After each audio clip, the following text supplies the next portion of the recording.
Então, meu irmão, nós estamos agora no segundo vídeo sobre o Cordeiro de Deus.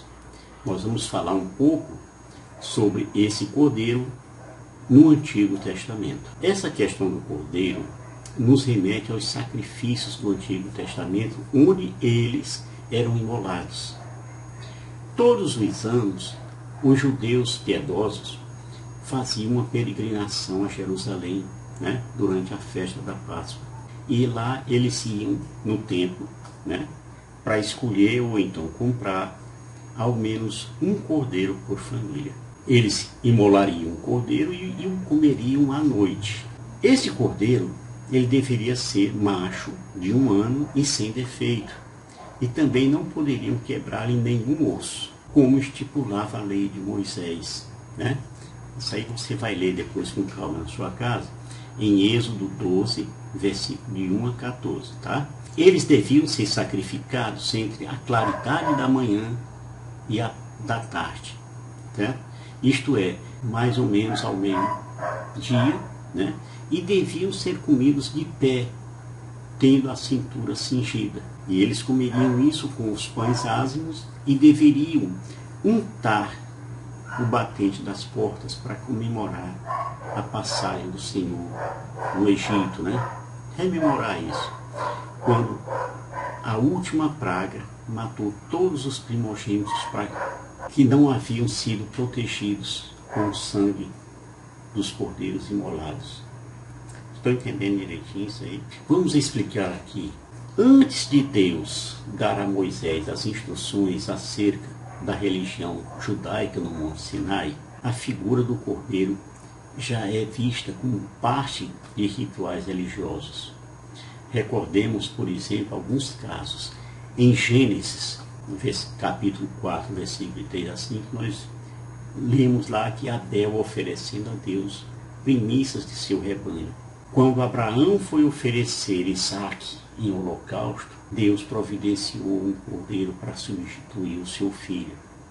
Isso aí está em Gênesis 22, versículo 13. No dia anterior do êxodo dos hebreus lá do Egito, Deus deu instruções para a celebração da Páscoa judaica. Naquele dia, um cordeiro por família deveria ser sacrificado e o seu sangue aspergido nos umbrais das portas e de suas moradas. Daquela forma, o anjo da morte pouparia a casa dos hebreus ao visitar a terra do Egito e matar os primogênitos. Isso aí você vai ler em Êxodo, no capítulo 12. Leia com calma, tá? Desde então, a Páscoa é uma das importantes festividades judaicas, que continua sendo celebrada anualmente pelos judeus. Hoje já não é com esse sacrifício, tá? Vou explicar isso depois. Então, reforçando, nas culturas primitivas era comum oferecer sacrifício aos deuses como forma de aplacar a ira deles. Tipo assim, a ira que era vista como os trovões, aqueles trovões loucos, as chuvas torrenciais, as secas severas, etc, etc. Então, para aplacar isso aí que eles consideravam uma ira de Deus, eles faziam esses sacrifícios. E eles sacrificavam ali animais.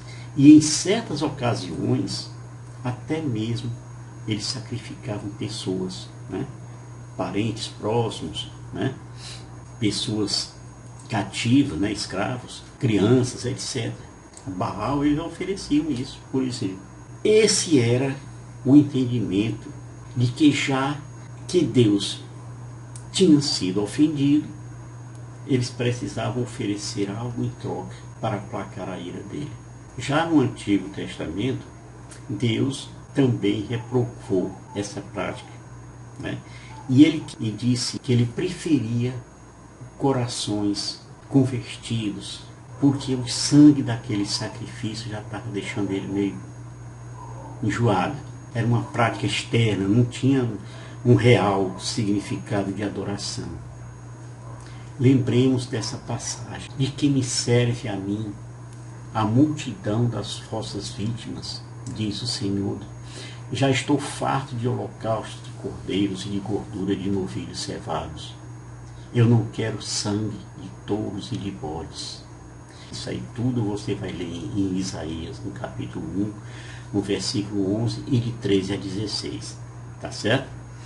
Pois bem, vamos falar aqui um pouco sobre o cordeiro no Novo Testamento. Agora, Jesus é esse cordeiro imolado, o sacrifício único e definitivo que tira o pecado do mundo.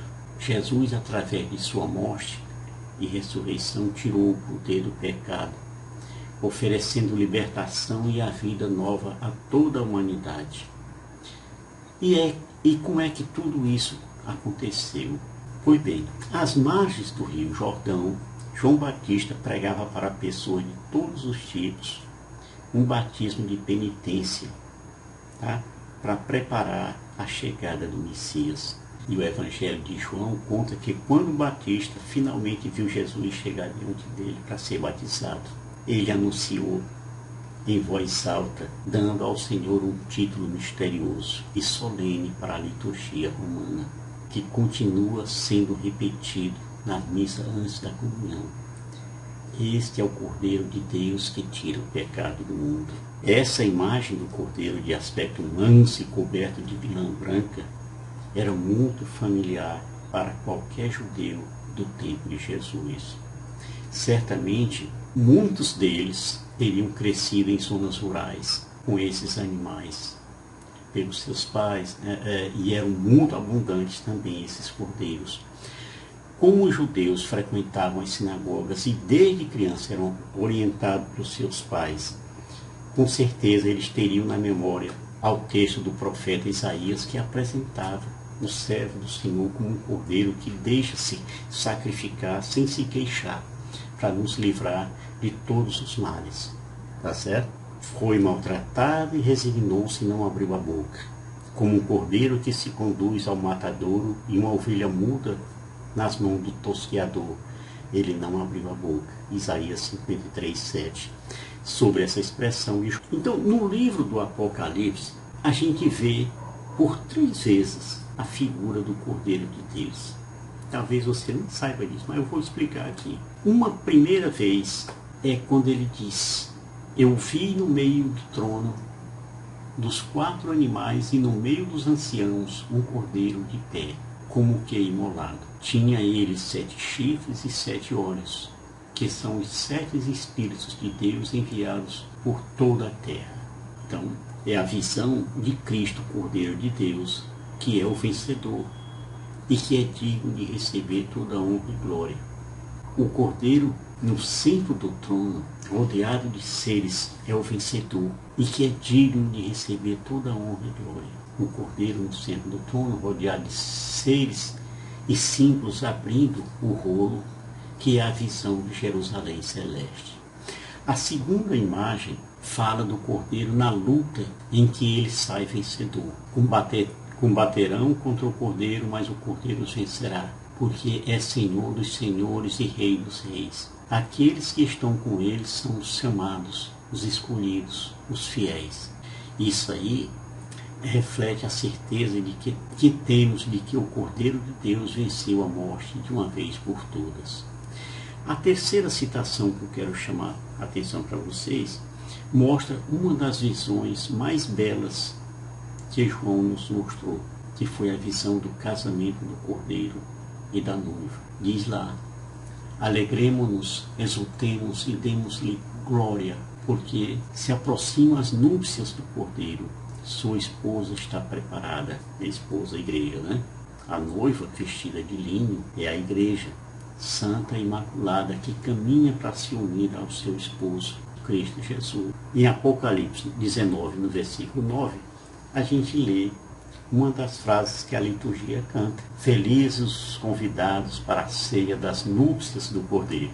Nós ficamos aqui e esse foi o segundo vídeo. No terceiro vídeo, nós vamos falar sobre os sacrifícios de animais que eram feitos no tempo de Jesus e algumas considerações finais, tá certo?